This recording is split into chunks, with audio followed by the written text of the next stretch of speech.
बिस्मिल्लाहिर्रहमानिर्रहीम। अस्सलाम वालेकुम डियर स्टूडेंट्स।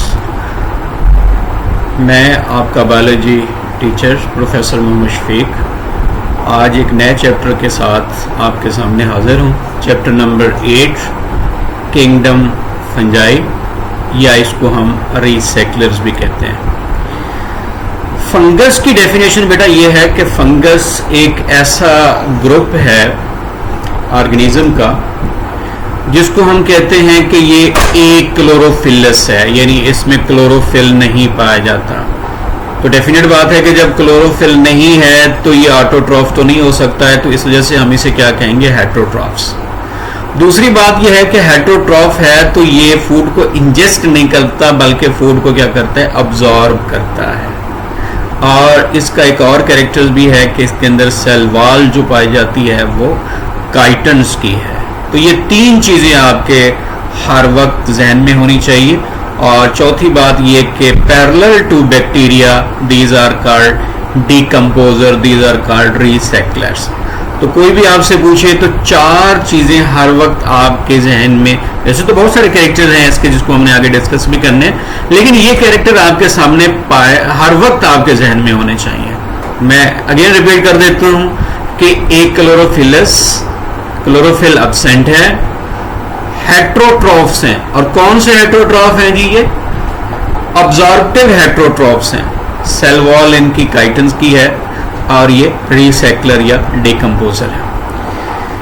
चलेंगे इस बात को आगे बढ़ाते हुए हम देखते हैं कि यहाँ पे लिखा हुआ है कि डाइवर्स ग्रुप, डाइवर्सिटी है, वैरायटी है, यानी बहुत सारे ऐसे इस ग्रुप के अंदर जो ऑर्गेनिज्म है, कुछ यूनिसेलर्स भी हैं और बाकी मैक्सिमम इसमें मल्टीसेलर्स भी हैं। यूनिसेलर की एग्जांपल हम यीस्ट ले सकते हैं।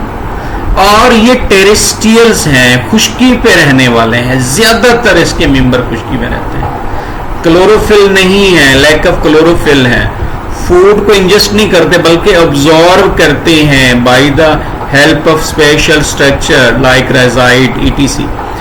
हेटेरोट्रॉफ्स हैं क्योंकि क्लोरोफिल नहीं है तो अपनी फूड खुद नहीं बना सकते। आमतौर पे इनके कैरेक्टर को देखा जाए तो ये सेप्रोफाइटिक हैं, यानी डेड ऑर्गेनिक मैटर पे डिपेंड करते हैं, या फिर ये पैरासाइट्स भी हैं। पैरासाइट्स में ये प्लांट्स पे भी हैं, एनिमल्स पे भी हैं और ह्यूमन पे भी हैं। तो कम से कम 1 लाख के करीब इनकी स्पीसीज आइडेंटिफाई हो चुकी हैं और इनकी स्टडी को हम क्या कहते हैं, माइकोलॉजी। माइको का लफ्ज जो होता है वो फंगस के लिए इस्तेमाल किया जाता है और इनकी स्टडी में जो एक्सपर्ट होते हैं उनको क्या कहते हैं, माइकोलॉजिस्ट कहते हैं। अब इसमें डिफरेंट टाइप की जिस तरह मैंने कहा कि डाइवर्स ग्रुप है, वैरायटी ऑफ ऑर्गेनिज्म है यहाँ इस ग्रुप के अंदर, तो उनमें से कुछ चीदा खसूसियात जो है ना उसको हम देखते हैं। एक तो बड़े जो है इस ग्रुप के अंदर वो नोटोरियस पैथोजेंस हैं, डिजीज फैलाने वाले प्लांट्स में, एनिमल्स के अंदर, खासकर प्लांट्स के अंदर, वीट और कॉर्न के अंदर जिस तरह रस्ट और समट डिजीजेस हैं, इनको आगे हम जाके डिस्कस करने। ये इन्होंने बहुत ह्यूमन हिस्ट्री के अंदर इनका रूल है, इन्होंने नुकसान किया है और इनकी वजह से दुनिया में बहुत सारी जो इन सीरियल्स की प्रोडक्शन है वो रिड्यूस हो जाती है। मोल्ड किसे कहते हैं, फर कहते हैं, hair like, fur like appearance of fungus body को हम क्या कहते हैं, मोल्ड कहते हैं। Fur like appearance of a fungus body is known as mould. ये मुख्तलिफ क्रॉप्स के ऊपर ग्रो कर जाते हैं, फूड स्टफ्स के ऊपर ग्रो कर जाते हैं, तो जिस वजह से फूड को क्या कर देते हैं, ज़ाय कर देते हैं। अच्छा, इसके अंदर कुछ ऐसे भी ऑर्गेनिज्म हैं जो एडिबल्स हैं, जिनमें मशरूम्स हैं, बड़े लजीज हैं, इनका मतलब डिशेस बनती हैं, टेस्ट होता है, ट्रफल्स हैं, ऑरेल्स हैं, ये सारे एडिबल स्पीसीज हैं, खाने वाली हैं। और कुछ ऐसे हैं कि जो सोर्स ऑफ एंटीबायोटिक्स भी हैं, जिस तरह पेनिसिलियम नोटेटम है, पेनिसिलिन वहाँ से होते हैं। बहुत सारे फंगस ऐसे हैं जहाँ से एंटीबायोटिक्स एक्सट्रैक्ट होती हैं, जिसको आगे हमने पढ़ना है। और बहुत सारे कमर्शियल यूजेस में भी हैं, बेकरीज वगैरह के अंदर और लिक्वर प्रोडक्शन के अंदर कमर्शियल बेनिफिट हासिल कर रहे हैं, कमर्शियल प्रोडक्ट्स हम बना रहे हैं, खासकर यीस्ट को यूज़ करते हुए।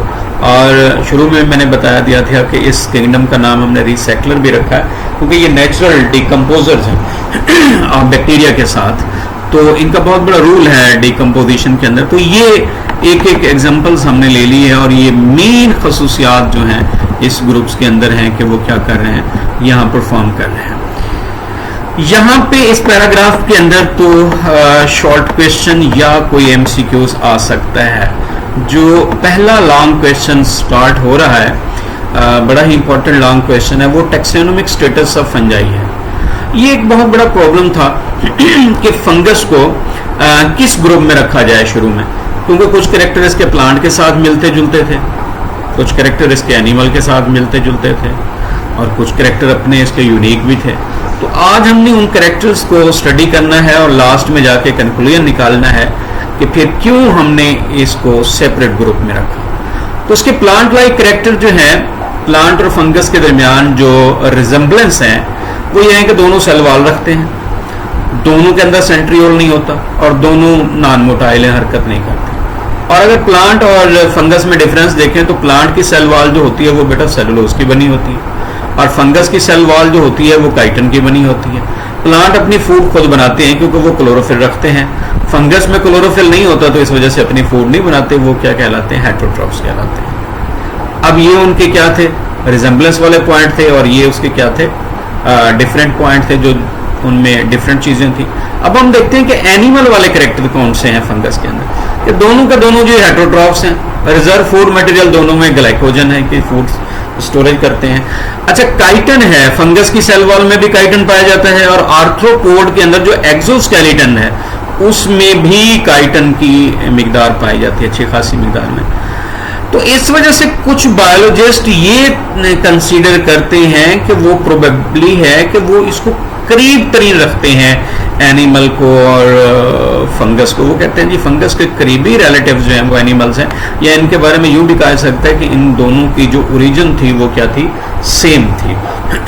अब हम देखते हैं कि ये तो इनके अंदर रिजेम्बलेंस थी, अब हम देखते हैं कि जी इनके अंदर डिफरेंसेस क्या है जी दोनों के अंदर जो है, प्लांट्स में एनिमल्स के अंदर और फंगस के अंदर। तो फंगस में आप ये देखें कि इनके सेल वॉल मौजूद है, जबकि एनिमल के अंदर जो होती है वो सेल वॉल नहीं होती। फंगस में सेल वॉल है, सेल वॉल एब्सेंट होती है एनिमल के अंदर। फंगस और नॉन मोटाइल, जबकि एनिमल्स मोटाइल्स होते हैं। फंगस ऑब्जॉर्प्टिव हेटेरोट्रॉफ्स है और एनिमल्स क्या हैं, इंजेस्टिव हेटेरोट्रॉफ्स हैं। तो ये इनके अंदर क्या है, डिफरेंट पॉइंट है। अब हम कुछ इसके यूनिक कैरेक्टर देखते हैं जो इन्हें दूसरे प्लांट और एनिमल से या प्रोटिस्ट से क्या करते हैं, डिफरेंट करते हैं। वो ये है कि जब इनके डीएनए को स्टडी किया गया तो वो कंफर्म ये करता है कि ये डिफरेंट है बाकी जितने भी ऑर्गेनिज्म हैं, प्लांट हैं, एनिमल्स हैं और प्रोटिस्ट हैं। और इनके अंदर एक और कैरेक्टर है, यूनिक कैरेक्टर, न्यूक्लियर माइटोसिस। कि nuclear membrane, nuclear envelope break नहीं करता और माइटोटिक स्पिंडल जो होते हैं वो डेवलप हो जाते हैं विद इन द न्यूक्लियस और न्यूक्लियर मेम्ब्रेन कंस्ट्रक्ट करके दो डॉटर सेल बन जाते हैं। Two cluster of daughter chromosome जो है वो सेपरेट हो जाते हैं। बट इन सम केसेस के अंदर बाद के अंदर जो है ये न्यूक्लियर माइटोसिस जो है वो क्या हो जाती है इसमें न्यूक्लियर एनवेलॉप जो है वो ब्रेक भी कर जाता है। तो ये डायग्राम को आप गौर से देखिएगा कि यहाँ पे ये रेड लाइन जो आउटर है वो आपको दिखाई गई है, इसमें न्यूक्लियस की और ये वाली लाइंस, और ये सेंट्रियोल है और ये स्पिंडल फाइबर जो है वो न्यूक्लियर एनवेलॉप के अंदर ही बन रहा है। ठीक है जी, ये उसकी यूं समझ लें कि पहली प्रोफेज फेज है। ठीक है जी, प्रोफेज के बाद सॉरी ये मेटाफेज फेज है और उसके बाद एनाफेज और टीलोफेज स्टेज में ये है कि ये कंस्ट्रक्ट कर जाता है दरमियान में और ये दो डॉटर सेल्स बन जाते हैं। और बट सम केसेस के अंदर ये न्यूक्लियर एनवेलॉप जो होता है वो टूट भी जाता है। तो इन तमाम डिस्कशन से हम ये कंक्लूजन निकालते हैं कि फंजाई आर डिस्टिंक्ट, डिफरेंट है फ्रॉम प्लांट, एनिमल, प्रोटिस्ट से इन मेनी वेज के अंदर। तो हमने क्या कर दिया, so they are put into a separate kingdom, और उस किंगडम का क्या नाम रख दे दिया हमने, किंगडम फंजाई। तो ये वेरी इंपॉर्टेंट क्वेश्चंस है आपसे पूछा जाएगा कि discuss the taxonomic status of fungi, या आपसे शॉर्ट क्वेश्चन पूछा जाएगा कि फंगस और प्लांट के रिजेम्बलेंस लिखें, या फंगस और प्लांट के दरमियान डिफरेंस बताएं, या फंगस और एनिमल के दरमियान रिजेम्बलेंस बताएं, या फंगस और एनिमल के दरमियान डिफरेंस बताएं, या आपसे पूछा जाएगा कि व्हाट इज न्यूक्लियर माइटोसिस। अब हम देखते हैं कि body and structure of fungus को, बॉडी ऑफ फंगस को हम क्या नाम देते हैं? माइसीलियम का नाम देते हैं। और माइसीलियम कौन बनाता है? हाइफी बनाता है। और हाइफी बेसिकली क्या है? Long cylindrical branch tubular thread like filaments, जो सबस्ट्रेटम के ऊपर फैला होता है, वो सरफेस जहां से फंगस क्या लेता है? फूल लेता है। इसको क्या कहते हैं हम लोग? हाइफी। और हाइफा मिलके क्या बनाता है? माइसीलियम। और mycelium is called the body of fungus. उसको क्या कहते हैं? बॉडी ऑफ फंगस कहते हैं। अभी इसी डिस्कशंस को हम आगे बढ़ाते हुए देखते हैं कि जी हाइफी में या जो फंगस की बॉडी है माइसीलियम, वो हाइफा से मिलकर बना हुआ है। तो हाइफी की टाइप्स क्या हो सकती हैं? तो हाइफी में बी सेप्टेट और नॉन सेप्टेट। अगर उसके दरमियान में सेप्टा या क्रॉस वाल मौजूद है तो हम उसको क्या कहते हैं? सेप्टेट है। और उस सेप्टा क्या होता है? पोरस होता है। तो एक सेल से दूसरे सेल्स के अंदर, ये जो इंडिविजुअल सेल आपको नजर आ रहे हैं, इनके दरमियान ट्रांसपोर्ट ऑफ मटेरियल होती है। साइटोप्लाज्म टू साइटोप्लाज्म के दरमियान ये पोर्स नजर आ रहे हैं। ये सेप्टा है, क्रॉस वाल है, इसके दरमियान ये पोर्स हैं। और ये सेंटर में आपको क्या नजर आ रहा है? न्यूक्लियस नजर आ रहा है। तो ये क्या है? सेप्टेट है। अच्छा, septate hyphae with monokaryotic cell यानी सिंगल न्यूक्लियस है।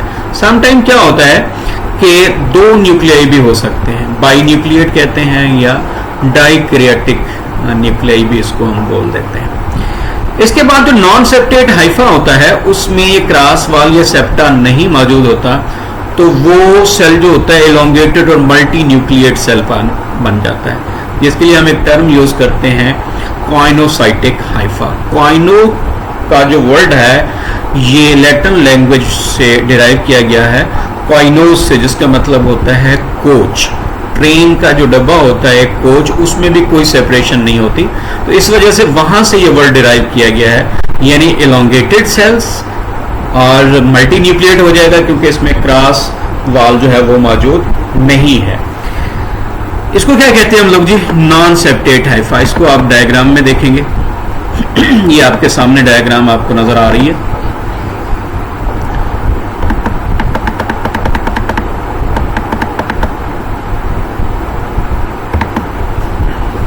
ये डायग्राम को आप गौर से देखें कि यहाँ पे कोई सेप्टा नहीं है, कोई क्रॉस वाल नहीं है, और ये एक से ज्यादा न्यूक्लियाई जो है यहाँ पे प्रेजेंट है।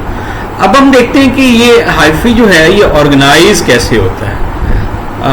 हाइफी में भी कंपैक्टली अरेंज भी हो सकता है और ऑर्गेनाइज होता है, खासकर रिप्रोडक्टिव स्ट्रक्चर्स के अंदर, मशरूम्स में, पफ बॉल्स और मोराइल्स वगैरह में।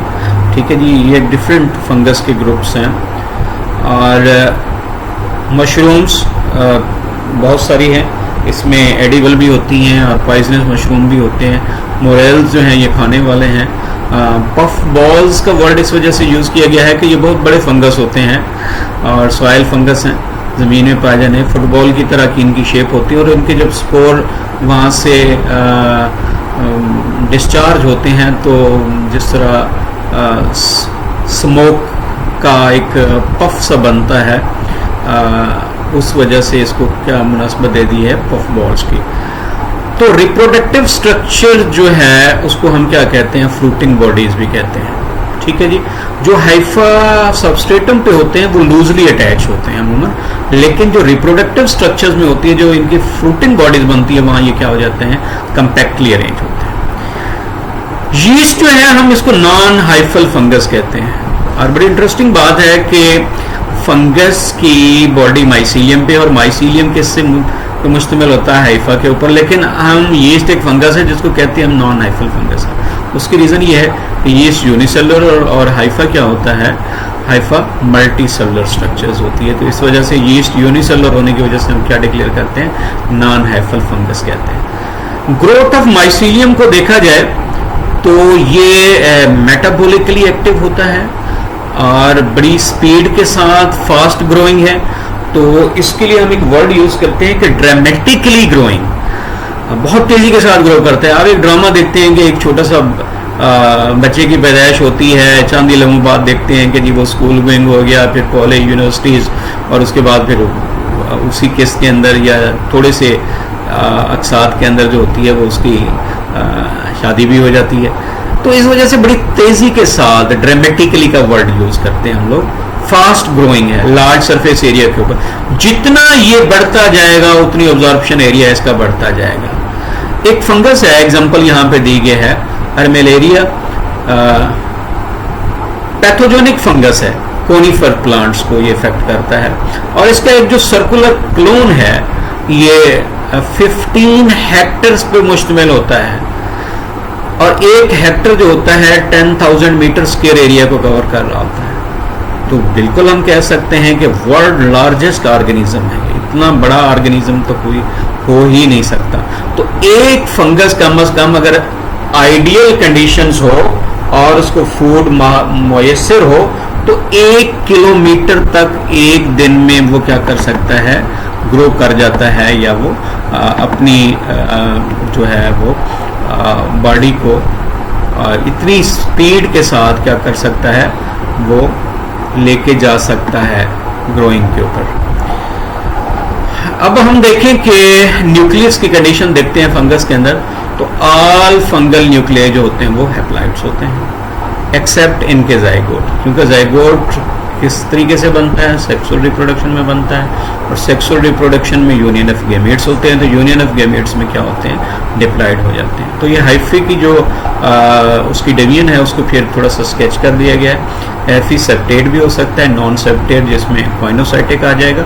सेप्टेट जो है उसमें सिंगल न्यूक्लियस भी हो सकता है, डबल भी हो सकता है। सिंगल है तो मोनोकैरियोटिक, डबल है तो डाइकैरियोटिक। अच्छा, अब यहाँ पे जो न्यूक्लियस है उसकी नेचर सेम भी हो सकता है, सेम काइंड के न्यूक्लियस डिफरेंट टाइप के भी हो सकते हैं। अगर सेम होंगे तो उन्हें क्या कहेंगे, होमोकैरियोटिक, और अगर डिफरेंट होंगे तो उसे क्या कहेंगे, हेट्रोकैरियोटिक कहेंगे।